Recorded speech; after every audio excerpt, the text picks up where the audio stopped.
Alright, so Spellmonger, Book 12, Arcanist.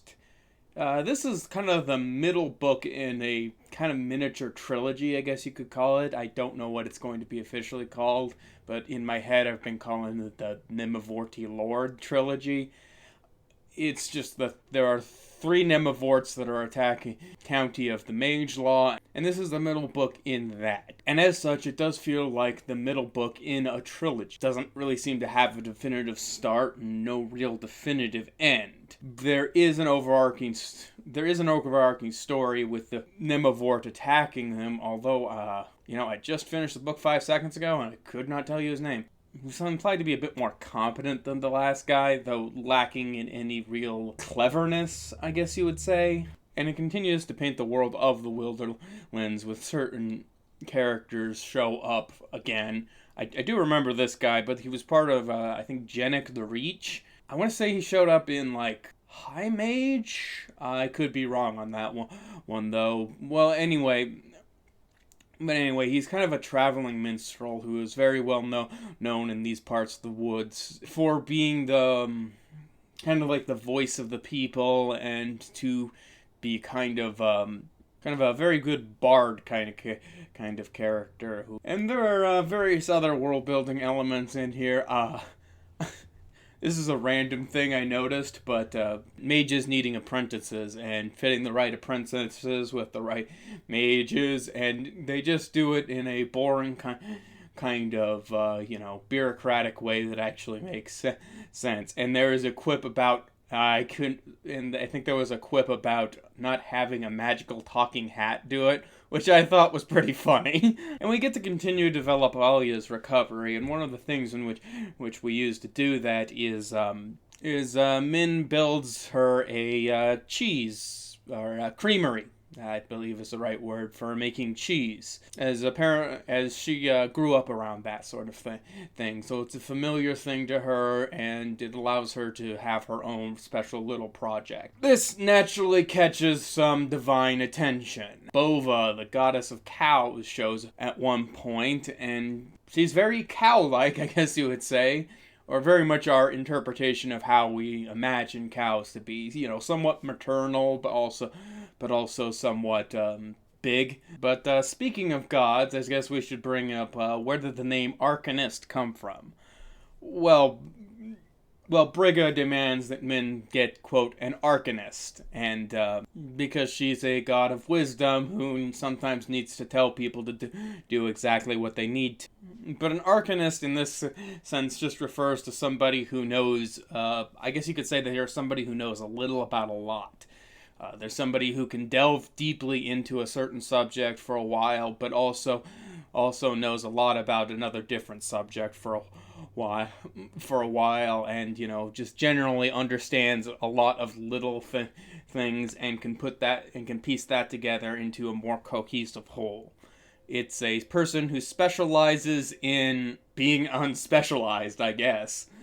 In this day and age, I guess I'd be a YouTuber, because that's like one of the skills you need to be a good YouTuber, is to actually be someone who knows a little bit of a lot of things and can talk about those things for some degree.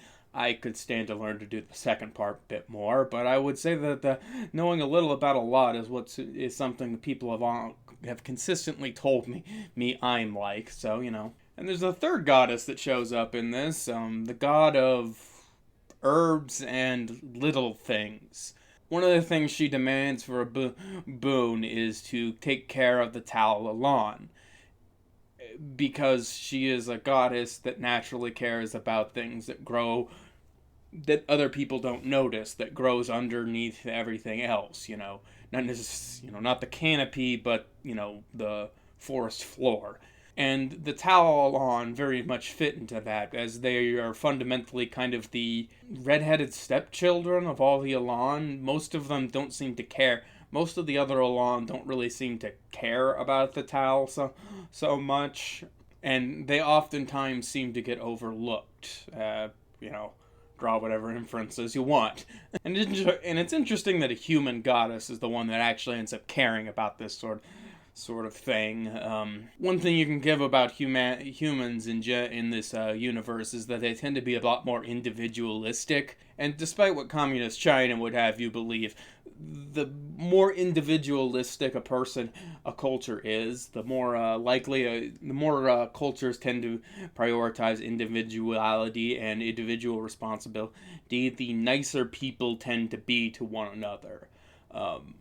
More collectivist societies, there tends to be a problem where if you see something wrong, a lot of people just have a tendency of seeing it as not their place to get involved. If they're all part of this machine working together, if there's a gear out of place, well, that's the gear's fault. Whereas in a more individualistic society, there tends to be more of a, well, you have the responsibility to help, even if it is not necessarily your place. This is obviously an on the average sort of thing. There are people who don't take any sort of responsibility and won't help anyone unless it's their own best interest in individualistic societies. And there are people in collectivist societies that go out of their way to help people as much as they can. This is just a general trend. To that end, the Lastian in this book has an entire chapter set up about how she wants to basically create a modern hospital because she was around the settling of Perwyn, and they had the whole Hippocratic Oath thing, and she really just wants to set up just like a tiny percent of what people used to be. Here's one of the things you don't necessarily think about in your day-to-day life, but I believe it's in South Sudan. There was a huge problem with people getting sick and dying, right? You know, the major fix to this is going to be a huge infrastructure spending in the area. You know, they need a proper sewer system. They need proper proper running water. They need better food care. All that sort of thing. Modern infrastructure. All of that. But for the immediate short term, one of the best things that these people ended up doing, one of the best things you can command people to do is to wash their hands with soap and water. And that stops so much disease. And you just don't really think about how that little detail, like soap and water, saves people's lives in disadvantaged and poor communities. And as such, somebody, basically introducing that idea to a bunch of people in the Middle Ages, leading more into a Renaissance era, would be an important thing for the people living in a society like that. Just soap and water, will save so many lives. Basic understanding of sanitation is helpful. Dip medical instruments and alcohol, that kind of thing. And obviously, while Min is talking to Lelastian about this, we get more lore on what we would call the Forsaken. And I have to say, this is always interesting to hear about. I think the entire idea of a technologically advanced species coming into contact with a magically advanced species and what comes from that could be like its own entire book series. It's just like, what can the technology do versus what can and the magic do, and just kind of that tension between the two ways of doing things, as well as what can they both do. I don't know, but this leads into something that I'm not quite sure on. I might be misunderstanding this, but it starts talking about how when humans first arrived on Calidor, they referred to magic as a localized quantum field effect. There's an explanation given to lay people about quantum mechanics in some degree, and I just okay, so I'm not exactly sure on this entire thing, but it's basically like, you ever hear of the double slit experiment? It's just basically this understanding. It was basically asking the question: is light a wave or a particle? So what they did was they shined the light through these double slits to see if the thing it impacted on the other side would hit more like hit the photoreceptive material on the other side is more indicative of a wave or more indicative of particles. And what they found was, and what is commonly reported is what they found was that it's different based on if you watch it or not. The thing is, when you're dealing with particles so small as, like, photons, the reason that you get different results if you watch it or not is because watching it is interfering with it in some way. The only way your eyes are able to see anything, actually watching with it, is to interfere with the protons in some way.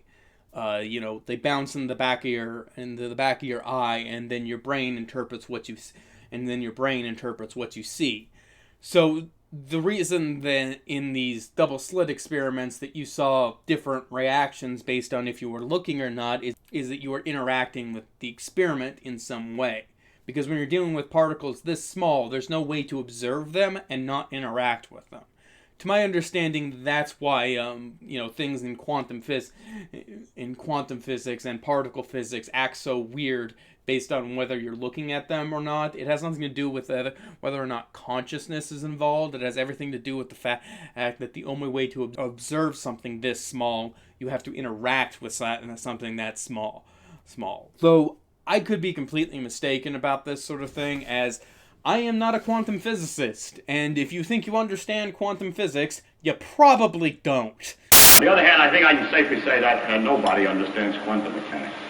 As far as things that I'm more like in this story though, there is this kind of there's this religious order of hermits who revere a goat god of all things, who mostly spend all their time alone, constantly coming up with poems and stuff that they think are utterly brilliant in and of themselves, and are way too critical of everyone else's stuff. To which I have to say, hey, I resemble that remark. I grew up on a goat farm of all places, and I am a hermit, and I think I'm smarter than I actually am. Now, like all great plans, my strategy is so simple an idiot could have devised it. I'm just kidding. Like, one of the constant themes of this series always seems to be that the people who know themselves actually end up being good people. People who are aware of their own failings as much as their own strengths tend to be the people who are good at being put into charge of things. And I don't think I've ever really pretended to be anybody other than, some random guy giving his opinion on this book series that I really think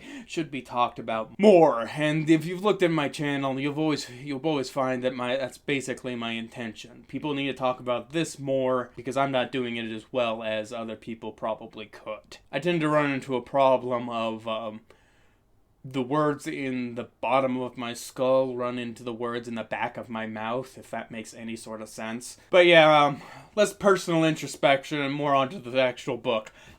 This book fundamentally ends with the next Nemavorti Lord, whose name is still escaping me for some reason. Gaga the Car was really easy to remember, and I'm not sure why. And, this all comes together in ways that I'm not really going to spoil, but I don't think it's a huge spoiler to say they win in the end. How they go about winning is, it ranges from they're gonna melt some fools with that snowflake to, that's not the kind of divine intervention I would expect, but, okay. And the day is saved, and, in the end, though, the day is saved, and it's always fun to see how magic will be applied in different ways in this series. It's one of the more inventive ways I've seen somebody apply magic. One of the things that have always bothered me is that in series where portal magic is a thing, why don't you just open up a big portal and drop something on people? And one of the ways the bad guys get running one of the castles is they empty a lake basically on top of it. Yeah, again, this is like the middle of kind of a miniature trilogy, so there's a lot less to say about it until we see the next book that's coming out, and I'm actually up to date on everything now. I just have some novellas and short stories to get through and as far as reviewing, but it's difficult to say without reading the next book how everything turns out, because this does in the end sort of feel like the middle chapter of a trilogy. It's doesn't really seem to have much of a definitive end. There's an end to the hostilities, but there's a greater story on the horizon, and you've seen Lord of the Rings, so you know how I feel. But yeah, as it stands, I am up to date on everything. The next book isn't even out yet, So I'll review that one when it comes out. Oh, me? I resemble that remark. I always said you face scarce people. Why don't you throw it away?